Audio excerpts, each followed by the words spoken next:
This is the Birchir tank, Senegal Bichirs.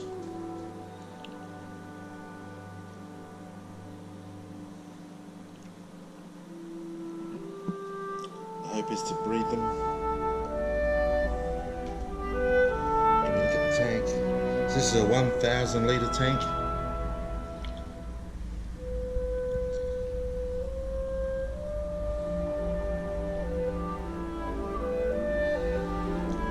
Put some worms and that in, a few shrimp, so we should start seeing some activity.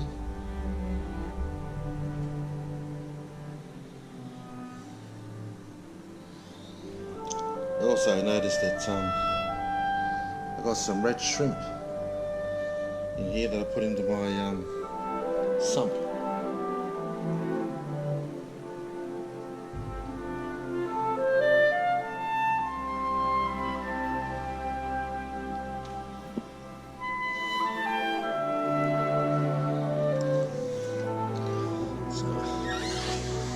Good look at the sump. Here we go. It's got a few fishes in there that are bred up top of the eggs and stuff got in there. A lot of snails in there.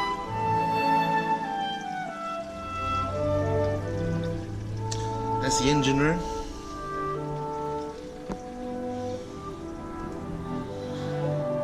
I think there's a little red shrimp there.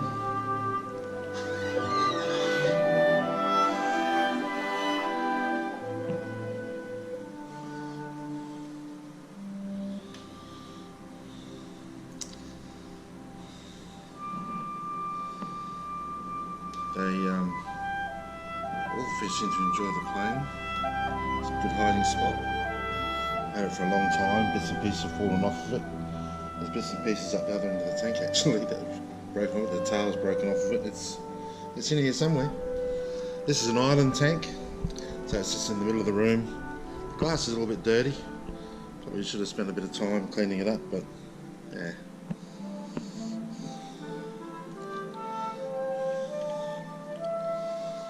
So I guess it's almost like two tanks. You can see view from both sides. Recently just put some plants in. There's another red shrimp.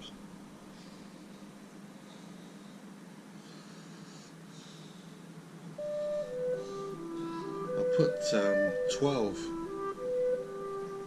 catfish in here. I got a raw whiptail in here as well. I did have two, they were breeding, but the female keeps killing the male. So that's the beauty of that one.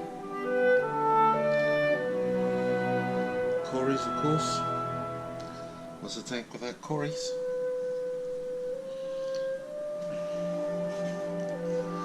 It's a nice hollow log there that they like to get into. I saw about 6 of them in at one stage. There's 8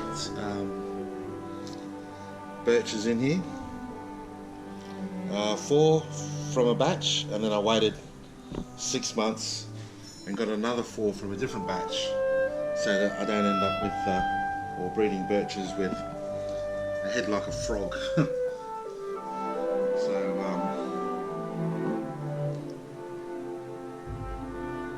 get it back around the other side there and have a look at the feeding pattern.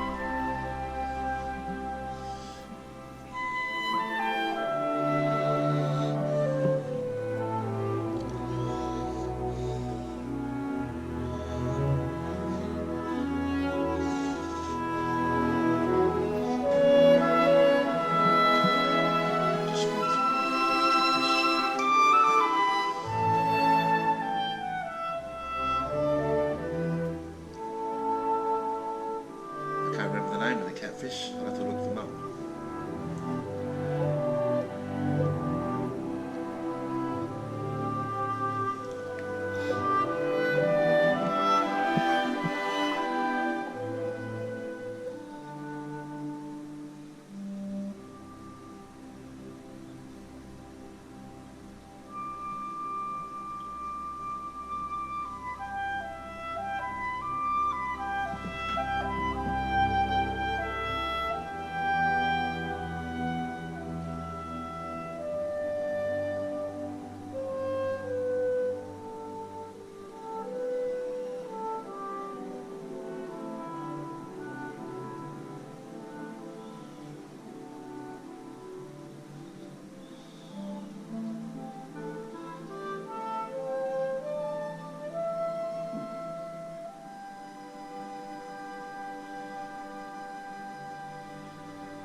got a, where the plants are, as you can probably notice, it's much lighter.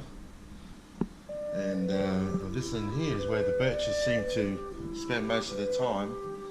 I've dimmed the lights so that it's darker and with the heavy timber, so they prefer that, and they come out into the light for food, so I can count them.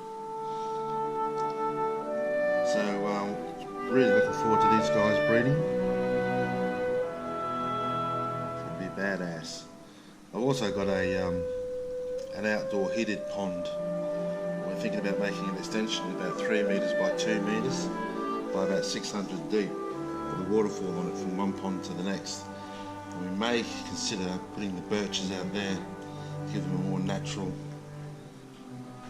upbringing.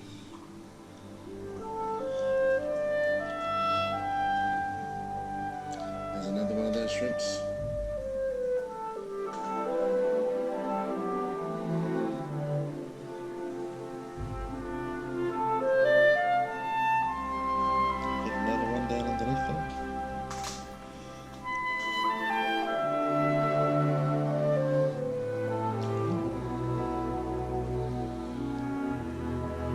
Surprising they've lasted that long. Plants have only recently been planted in here, probably about a week. So that's why you can see elastic bands in there.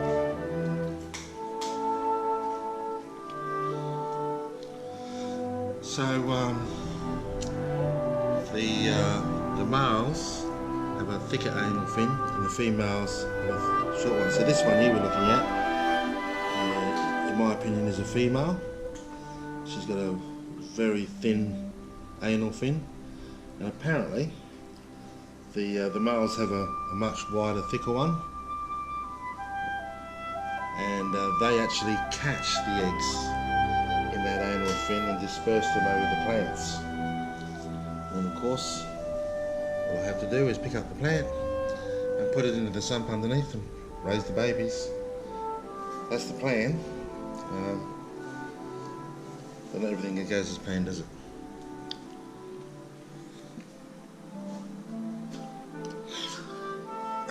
The other thing too is that different substrates will give you different colours for your birches.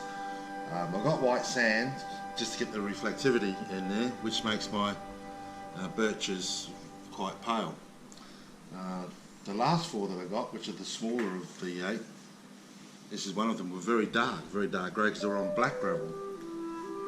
But I've heard that red gravel is the best. Well, when I say gravel, red sand probably would be a better. Get a quick look at those.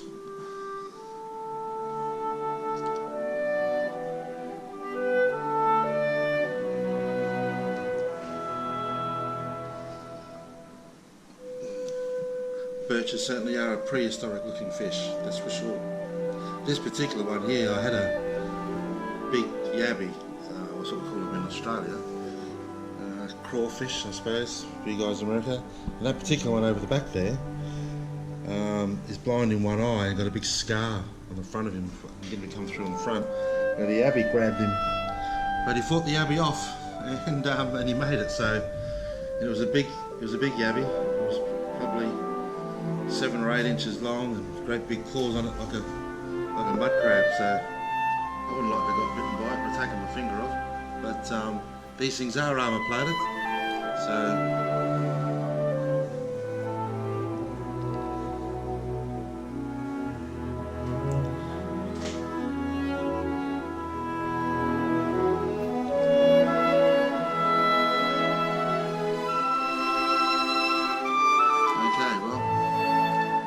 hope you enjoyed the video. There's those catfish again. Come on guys, come on out and play. So the next step is to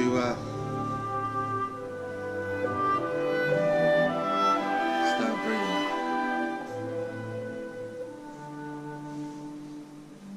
They're fairly rare in the hobby, the birches. They're quite expensive. But to anyone else out there, especially from Australia, that has any, paid for them.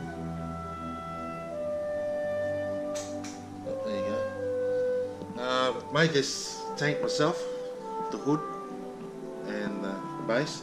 It was originally a saltwater marine coral tank and fish, but it got too much for me, so I decided to just go back to fresh water. I donated all the fish and the corals to a pool project for handicapped children who are never going to be able to go to the surf or go snorkeling, but they can go into a safe environment like a swimming pool, where they're developing a way that they can, get the kids in and out, and they can snorkel and look at fish and coral. So that'd be awesome. Yeah. There's a young one. You can see this one is a little bit darker still. Compare the one coming up from behind it. So that's a newer one with the second batch. That's pretty much the only way you can tell, really. They can eat. I put big pieces of prawn in there, being what they can eat to see what would happen, and yeah, they won't let go of it. They'll just keep chomping on it so they can get it in the guts, and you can see the lump where they've been eating it. So I'll put smaller prawns in there to make sure that I don't choke them. See, this one here looks like a male, so the anal fin on this guy, it's much wider than that one we saw before. So as long as we got one male and one female amongst them, we should be right. This one here looks like it might be a female. Yeah.